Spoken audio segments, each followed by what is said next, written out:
नमस्ते, मैं संदीप कुलकर्णी आप सभी लोगों का इस वीडियो में स्वागत करता हूं। आज का जो टॉपिक है वो preparation of etching solution in grey cast iron and ductile iron. ये actually question and answer session के तहत किया गया वीडियो है। और ये क्वेश्चन हमारे डायनामिक फाउंड्री ग्रुप में मिस्टर विकी फरीदाबाद ने पूछा था कि इचिंग सॉल्यूशन किस तरह से किया जाता है, माइक्रोस्ट्रक्चर का उसके ऊपर क्या इफेक्ट होता है वगैरह चीजें एक डिस्कशन में आई थी, और उसी सिलसिले में हमने वीडियो बनाया है। तो वीडियो की शुरुआत करते हैं। Etching solution is commonly used in the foundry laboratory to see the matrix of the microstructure. Etching solution normally foundry की लेबोरेटरी में हम बनाते हैं ताकि हम माइक्रोस्ट्रक्चर का मैट्रिक्स है उसे ठीक से पढ़ सके, उसे ठीक से देख सके, उसे आइडेंटिफाई करने में, उसे सहजता से समझने में इचिंग सॉल्यूशन हमारी मदद करता है। It helps you to know the percentage of ferrite, perlite and carbide in the microstructure of the casting. तो जब हम कास्टिंग का माइक्रोस्ट्रक्चर बनाते हैं उसमें हम शुरू में उसका जो टाइप है, उसका साइज है, वो सारी चीजें हम देखते हैं। उसके बाद में उसका मैट्रिक्स देखने के लिए बेसिकली हम इचिंग करते हैं, और इचिंग सॉल्यूशन का वहां पर इस्तेमाल होता है। तो उसमें हमें फेराइट परसेंटेज, परलाइट परसेंटेज, उसमें कार्बाइड है नहीं है, वो सारी चीजें हमें पता चलती है। और इसीलिए इचिंग सॉल्यूशन का महत्व फाउंड्री लेबोरेटरी में हमेशा रहता है। Most of the foundries are not giving enough focus on this activity, though it is very important activity and directly affect microstructure inspection effectiveness. Etching solution बनाना, उसको सही तरीके से मेंटेन करना, और ये सारी चीजें इसके ऊपर हमें ज्यादा फोकस नहीं करते हैं। बहुत ही इग्नोरेंस रहता है इसके बारे में। लेकिन ये बहुत इंपॉर्टेंट है क्योंकि इचिंग सॉल्यूशन के क्वालिटी के ऊपर, इचिंग सॉल्यूशन के जो उसका जो परफॉर्मेंस है उसके ऊपर आपका माइक्रोस्ट्रक्चर ठीक से समझ में आएगा नहीं आएगा, वो सारी चीजें डिपेंड करती है। तो अगर हमें अच्छा माइक्रोस्ट्रक्चर देखना है, माइक्रोस्ट्रक्चर का इंस्पेक्शन ठीक तरीके से करना है, उसका इंटरप्रिटेशन करना है माइक्रोस्ट्रक्चर का ठीक तरीके से, तो हमें डेफिनेटली टीचिंग सॉल्यूशन के ऊपर भी फोकस करना पड़ेगा। और यही बात लेके हम इस वीडियो में आए हैं कि टीचिंग सॉल्यूशन के अलग अलग पहलू के बारे में हम इस वीडियो में जानेंगे। तो इस वीडियो को अंत तक जरूर देखिए।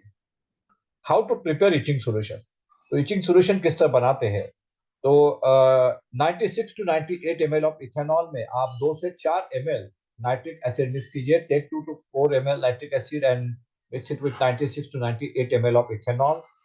Mix well and store in a bottle with a identification and the date of manufacturing expiry date.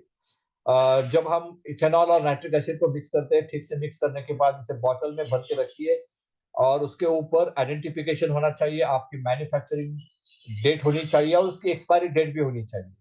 You can use it immediately after preparation. Preparation के बाद इचिंग सॉल्यूशन आप इमीडिएटली इस्तेमाल कर सकते हैं। उसके लिए कुछ टाइम रुकने की जरूरत नहीं है। जैसे आप बनाते हैं आप इमीडिएटली उसका इस्तेमाल कर सकते हैं, but you can use it maximum for 15 days. तो एक्सपायरी डेट उसकी है वो बनाने के दिन के बाद 15 दिन के अंदर अंदर उसे खत्म करना है। उसे 15 दिन के अंदर ही आप इस्तेमाल कर सकते हो। वो उससे ज्यादा अगर वो रह जाता है तो उसे आप फेंक दो और नया वाला इचिंग सॉल्यूशन बना लो।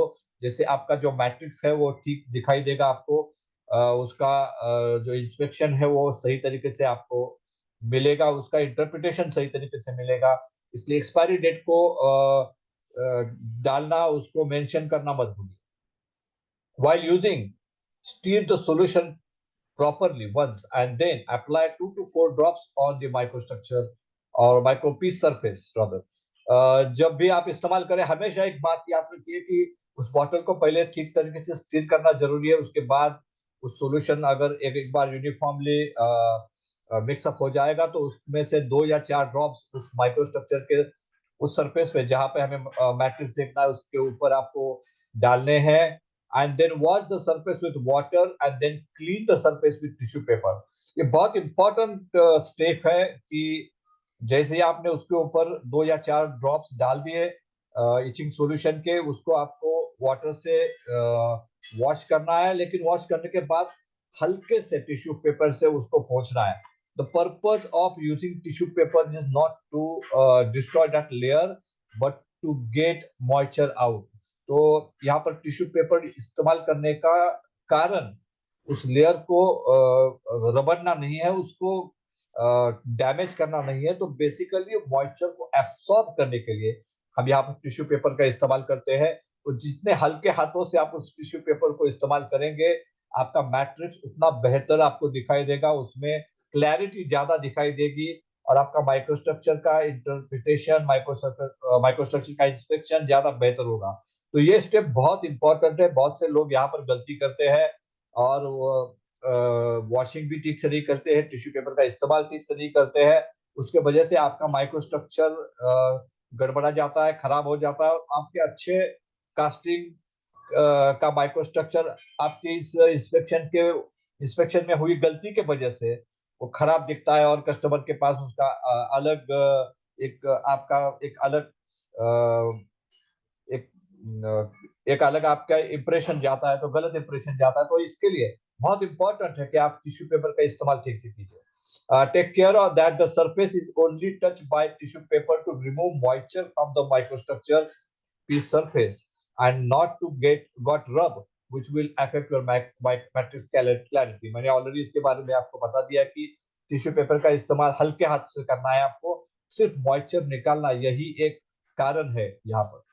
Check the microstructure under microscope with design intensity. आपकी इंटेंसिटी आप एडजस्ट करके जो भी आपको माइक्रोस्कोप के अंदर माइक्रोस्ट्रक्चर देखना है, आप उसके बाद देख सकते हैं और उसको बाद में एनालाइज करके उसको सेव करके रख सकते हैं। This is very important picture you can see here, itching solution containing bottle, उसका आइडेंटिफिकेशन है और साथ में प्रिपरेशन डेट और एक्सपायरी डेट भी यहाँ पर लिखी हुई है। इस तरह का बॉटल आप इस्तेमाल करेंगे और इसके ऊपर इस तरह अगर आइडेंटिफिकेशन करेंगे तो definitely to help you to improve your inspection facility, inspection effectiveness of microstructure.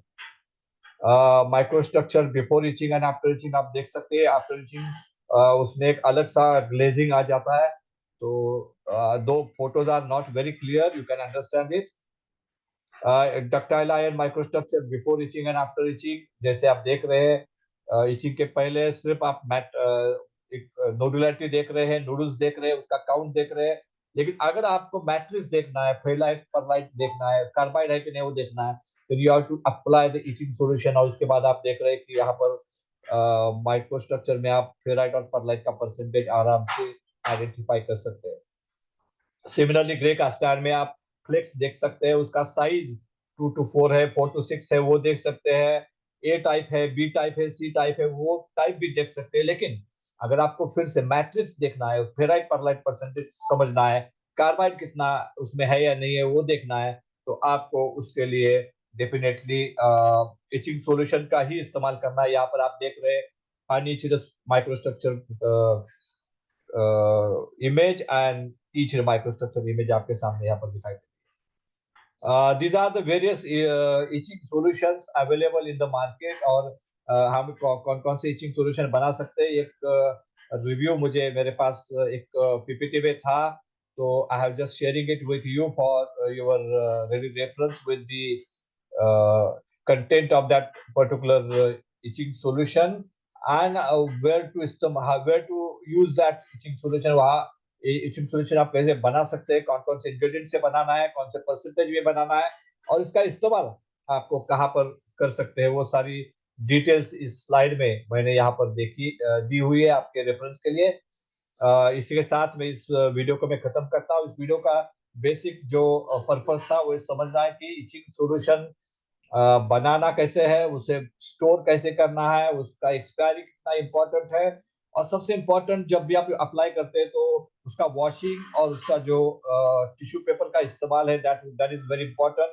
अगर एक्सपायरी सॉल्यूशन आप इस्तेमाल करोगे तो भी उससे आपको रिजल्ट सही नहीं आएंगे। और इस वीडियो में बनाने के लिए मेरे साथ में मुझे जो हेल्प की Mr. Rohit and Mr. Akshay, thank you very much. Special thanks to them, Mr. Rohit and Mr. Akshay, for your support. And with that, I'm stopping this video. I'm ending with this video. Thank you very much for watching this once again, and hope that you will get lot of important information about how to make itching solution. itching solution कैसे बनाना है इसके बारे में आपको काफी सारी जानकारी यहाँ पर इस वीडियो में मिली होगी, और उसे आप इस्तेमाल करके डेफिनेटली आपके माइक्रोस्ट्रक्चर इंस्पेक्शन, आपके लेबोरेटरी परफॉर्मेंस को बेहतर बना सकते हैं। और इसी तरह के और कुछ वीडियोस लेके हम वापस फिर से आएंगे। तब तक इजाजत दीजिए। Thank you very much.